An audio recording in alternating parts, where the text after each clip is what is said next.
नमस्कार दोस्तों, मैं प्रवीण कुमार दक्ष कंपटीशन में आप सभी दोस्तों का स्वागत करता हूं। दोस्तों, पाचन तंत्र के बाद अंग तंत्र में आज मैं लेकर आया हूं आपके लिए तंत्रिका तंत्र। तो आज हम लोग दोस्तों जानेंगे तंत्रिका तंत्र के बारे में। तो देखते हैं दोस्तों, तंत्रिका तंत्र। तंत्रिका तंत्र क्या है? तंत्रिका तंत्र क्या होता है? तो दोस्तों ध्यान देना, कह रहा है कि शरीर की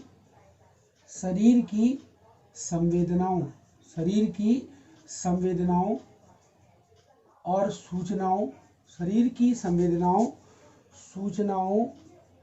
का आदान प्रदान करने वाले ठीक है, करने वाले जो अंग हैं उन्हें हम क्या कहते हैं? तंत्रिका तंत्र कहते हैं। कहते हैं। ठीक है दोस्तों, तो तंत्रिका तंत्र क्या है? शरीर में सूचनाओं का आदान प्रदान करने वाले जो अंग होते हैं उन्हें हम तंत्रिका तंत्र कहते हैं। ठीक है, अब ध्यान दीजिए कि कार्य के आधार पर तंत्रिका तंत्र को दो भागों में बांटा गया है। तो कार्य के आधार पर इसे हम यहाँ कह सकते हैं कि इसे दो भागों में बांटा गया है। ठीक है, तो इसे दो भागों में बांटा गया है। कार्य के आधार पर इसे दो भागों में बांटा गया है। तो देखिए, कार्य के आधार पर जब हम इसे दो भागों में बांटेंगे तो इसका पहला भाग जो होगा वो होगा केंद्रीय। तो इसका पहला भाग होगा केंद्रीय तंत्रिका। तो केंद्रीय तंत्रिका तंत्र, ये इसका पहला भाग हो गया। दोस्तों इसका दूसरा भाग होगा स्वायत्त। क्या होगा? स्वायत्त तंत्रिका तंत्र। तो ये इसका दूसरा भाग हो गया, स्वायत्त तंत्रिका तंत्र। ठीक है दोस्तों, तो ये दो भाग इसके हो गए कार्य के आधार पर। तो कार्य के आधार पर से दो भागों में बांटा गया है। अब हम पहले भाग की बात करें अगर तंत्रिका तंत्र की, तो देखिए दोस्तों, तंत्रिका तंत्र की अगर हम बात करते हैं तो तंत्रिका तंत्र में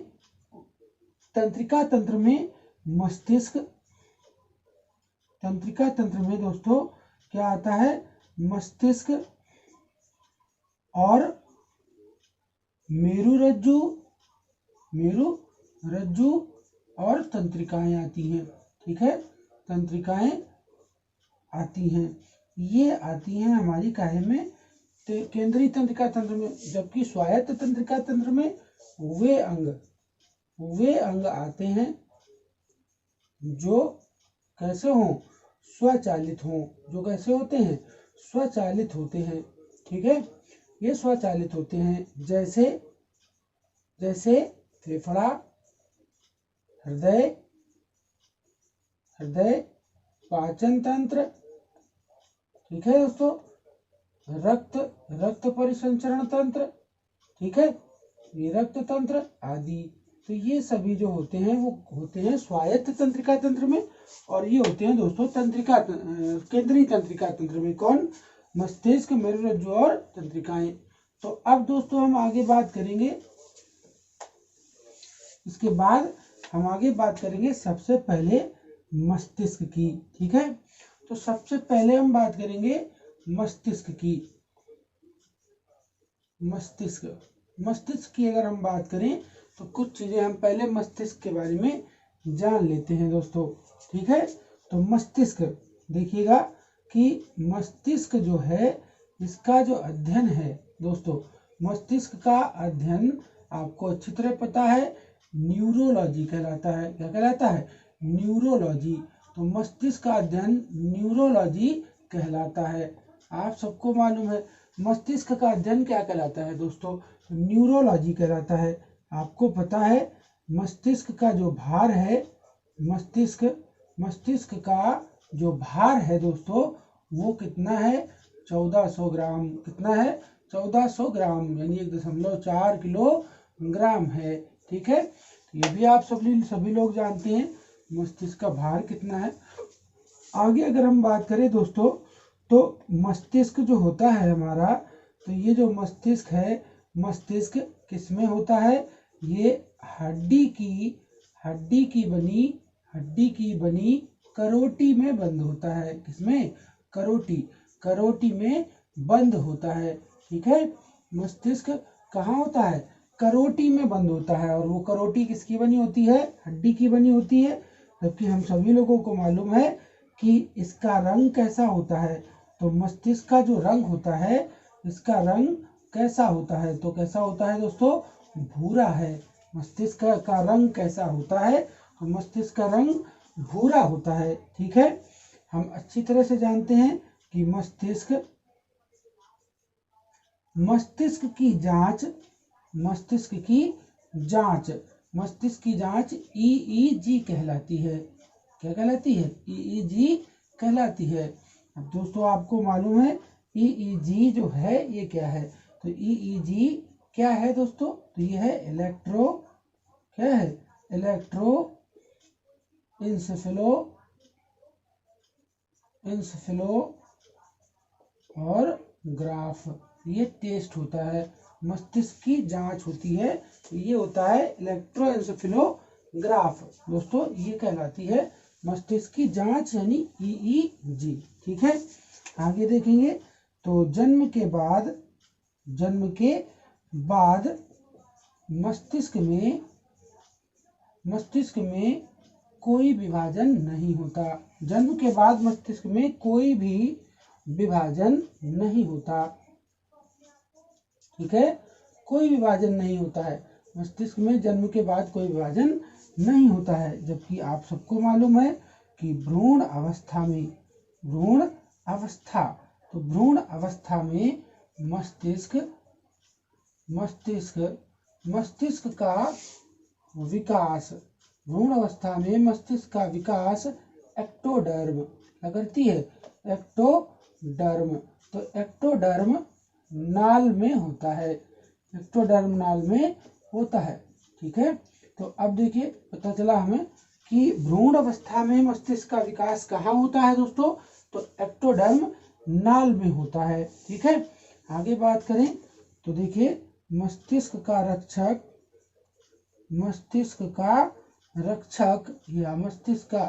कवच किसे कहा जाता है? तो मस्तिष्क का रक्षा कवच क्रेनियम को कहते हैं। किसे कहते हैं? क्रेनियम को कहते हैं। अब देखिए, अब मस्तिष्क का जो रक्षा कवच है वो हम किसे कह रहे हैं?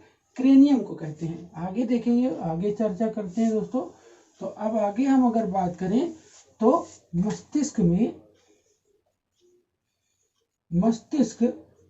में एक झिल्ली होती है जिसे हम क्या कहते हैं? मेनिनजेसिस। तो मेनिनजेसिस झिल्ली पाई जाती है। तो मेनिनजेसिस झिल्ली होती है। ठीक है, और मस्तिष्क में होने वाला रोग आपको पता ही है। मस्तिष्क में कौन सा रोग होता है? तो मस्तिष्क में होने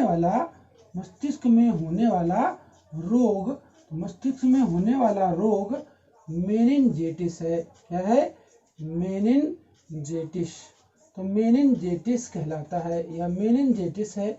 ये मस्तिष्क में होने वाला एक रोग होता है दोस्तों। क्या है इसका नाम? मेनिनजेटिस। तो मेनिनजेटिस रोग मस्तिष्क में होता है। ठीक है, आगे अगर हम और चीजों को ध्यान दें तो और चीजों को अगर बात करें तो अब अगर हम देखेंगे मस्तिष्क को, तो मस्तिष्क को 3 भागों में बांटा गया है। कितने भागों में? 3 भागों में बांटा गया है। ठीक है, तो मस्तिष्क हमारा कितने भागों में बांटा गया? 3 भागों में बांटा गया है। इसे हमने 3 भागों में यहीं पर बांट दिया है। तो ये कौन कौन से 3 भाग हैं दोस्तों? तो नंबर 1 पर है आपका अग्र मस्तिष्क। कौन सा है? अग्र मस्तिष्क। नंबर 1 अग्र मस्तिष्क। नंबर 2 की बात करी जाए दोस्तों तो ये है आपका मध्य मस्तिष्क। कौन सा है? मध्य मस्तिष्क। और नंबर 3 की बात करी जाए तो नंबर 3 पर दोस्तों है आपका पश्च मस्तिष्क।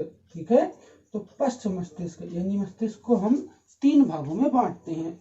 अब हम बात करते हैं सबसे पहले अग्र मस्तिष्क की। ठीक है, तो अगर हम सबसे पहला भाग बात करें जिसको हम कहेंगे अग्र मस्तिष्क। ठीक है, अग्र मस्तिष्क, तो अग्र मस्तिष्क कह सकते हैं, या इसे हम प्रामस्तिष्क भी कहते हैं। क्या कहते हैं? प्रामस्तिष्क। तो इसे हम प्रामस्तिष्क कहते हैं, या इसी को हम कहते हैं सेरेब्रम। क्या कहते हैं? सेरेब्रम। तो इसे हम सेरेब्रम भी कहते हैं। ठीक है, तो ये सेरेब्रम है, या अग्र मस्तिष्क है, या प्रामस्तिष्क है। अब अगर हम इसको देखें अग्र मस्तिष्क को, तो इसके भी दो भाग हैं। ठीक है, इसके दो भाग हैं। इसके दो भाग हैं, और इसके दो भाग कौन कौन से हैं? तो एक तो है इसका पहला भाग, जो जिसको आप कहते हैं प्रोसेनसेफेलॉन। प्रोसेनसेफेलॉन ये इसका पहला भाग है, इसका अग्र मस्तिष्क का। और दूसरा भाग इसका है डाइएनसेफेलॉन, ये इसका दूसरा भाग है दोस्तों। तो डाइएनसेफेलॉन। ठीक है, अब हम बात करेंगे अग्र मस्तिष्क में। सबसे पहले बात करते हैं अग्र मस्तिष्क में किसकी? प्रोसेनसेफेलॉन की। तो सबसे पहले हम बात करेंगे अग्र मस्तिष्क की। तो अग्र मस्तिष्क में, ठीक है, अग्र मस्तिष्क में हम बात करने वाले हैं प्रोसेन की। तो प्रोसेनसेफेलॉन,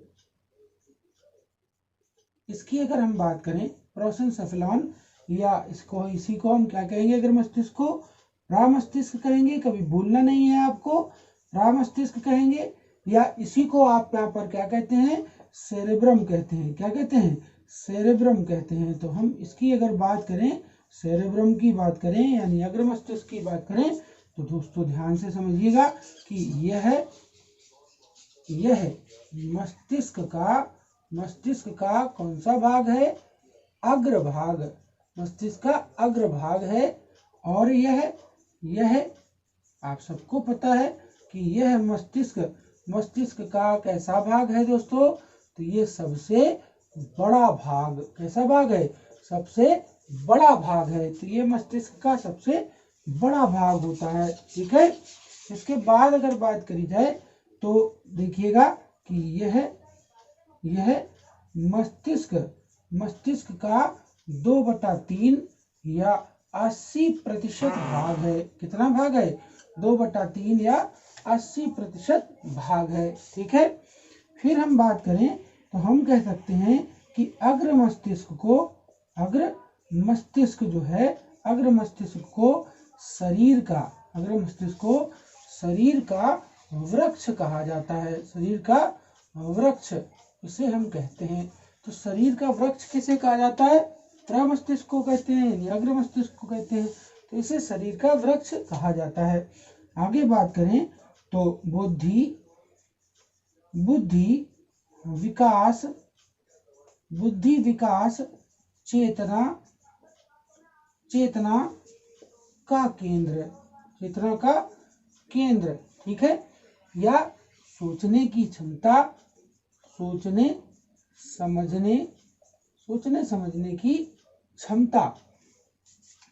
समझने की क्षमता, ठीक है, या याददाश्त,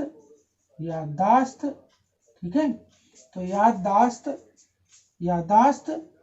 और कार्य योजना की क्षमता, ठीक है। घृणा कह सकते हैं हम, घृणा, प्रेम आदि का केंद्र कौन होता है? अग्र मस्तिष्क है। ये देखिए, ये सब काम का ये केंद्र होता है। किसका? बुद्धि का, विकास का, चेतना का केंद्र, सोचने समझने की क्षमता, याददाश्त, है ना, कार्य करने की क्षमता, योजना बनाने की क्षमता, है ना। तो इन सब का ये केंद्र कहलाता है। क्या? अग्र मस्तिष्क इनका केंद्र कहलाता है दोस्तों। तो ये था हमारा अग्र मस्तिष्क। इसमें हम थोड़ी बातें जान चुके हैं, जो इम्पोर्टेंट बातें हैं। इसके बाद हम दूसरा पार्ट अगर जानेंगे तो वो जानेंगे डाइसेफलॉन। क्या जानेंगे? डाइसेफलॉन। तो डाइसेफलॉन की अगर बात करी जाए तो डाइसेफलॉन ये भी तो अग्र मस्तिष्क है दोस्तों। तो ये देखिए, आप भूलिएगा नहीं ये भी अग्र मस्तिष्क है, लेकिन ये अग्र मस्तिष्क का दूसरा पार्ट है। यानी पहला पार्ट क्या था, पहला पार्ट क्या था, प्रोपेनसेफलॉन, है ना, और ये भी अग्र मस्तिष्क है, यानी प्रमस्तिष्क का ये भी भाग है। तो अगर इसकी बात करें डाइसेफलॉन की, तो ये क्या करता है, आप देखिएगा कि यह अग्र मस्तिष्क को, यह अग्र मस्तिष्क को किससे, मध्य मस्तिष्क से जोड़ता है। इसका ये मुख्य काम है, ठीक है।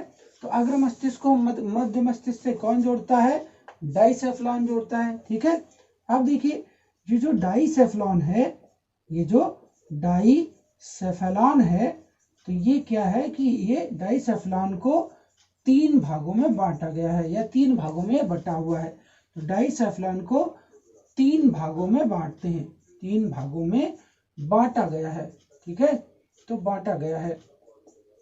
अब देखिए डाइसेफलॉन को हमने दोस्तों 3 भागों में बांटा है, जबकि हमें अच्छी तरह पता है कि अग्र मस्तिष्क में जो प्रोपेनसेफलॉन था, या हम ये कह सकते हैं, यहाँ पर ये लिख सकते थे यहाँ पर कि मस्तिष्क जो है हमारा दोस्तों जो मस्तिष्क है, ये जो हमारा मस्तिष्क है, मस्तिष्क को 2 भागों में, मस्तिष्क को 2 भागों में कौन बांटता है, तो मस्तिष्क को 2 भागों में अनुलंब, कौन, अनुलंब विदर बांटता है। देखिए हम भूल गए लिखना इसको, तो अनुलंब विदर बांटता है। जबकि हम डाइसेफलॉन की बात कर रहे हैं, तो डाइसेफलॉन को 3 भागों में बांटा गया है। नंबर 1 बात करेंगे हम बात करेंगे डाइसेफलॉन में इसके तीनों भागों की बात करेंगे। तो एक भाग इसका होता है थैलमस, ठीक है, एक भाग इसका कहलाता है थैलमस। एक दूसरा भाग होता है जिसको हम कहते हैं हाइपो, क्या कहते हैं, हाइपो। तो हाइपोथैलमस इसका दूसरा भाग है, हाइपोथैलमस। और इसका तीसरा भाग जो होता है एपीथैलमस, क्या है, एपीथैलमस। तो ये इसका दोस्तों तीसरा भाग होता है, एपीथैलमस। अब इनकी अगर बात करी जाए, तो सबसे पहले हम बात कर लेंगे यहाँ पर थैलमस की, ठीक है। तो हम किसी की भी एक की बात कर सकते हैं, तो सबसे पहले बात कर लेते हैं थैलमस की। तो थैलमस क्या करता है, थैलमस तो ये क्या करता है कि यह मेरु रज्जु